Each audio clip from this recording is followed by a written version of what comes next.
स्वामी चरित्र सारामृतातील दुसऱ्या अध्यायाचं कथासार ऐकूया. ज्या भक्तीमध्ये अपेक्षा नसते त्याच भक्तीने मन पूर्ण होते. स्वामी चरित्र सारामृताच्या दुसऱ्या अध्यायात निष्काम भक्तीचं महत्व सांगितलं. स्वतःसाठी काही न मागता स्वामींवर पूर्ण विश्वास ठेवणारा भक्त मोक्षाची प्राप्ती करतो. या अध्यायामध्ये पुढे श्री दत्तात्रेयांचा द्वितीय अवतार श्री नृसिंह सरस्वती महाराजांची कथा आहे. कर्दळी वनात त्यांनी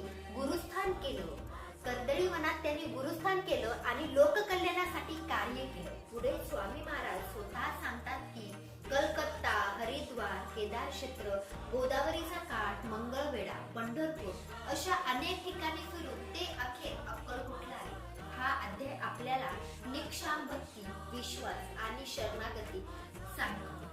असा प्रत्येक अध्यायाचा कथासार ऐकण्यासाठी स्वामी सखीला सबस्क्राईब करा आणि इन्स्टाला पण फॉलो करा. श्री स्वामी समर्थ.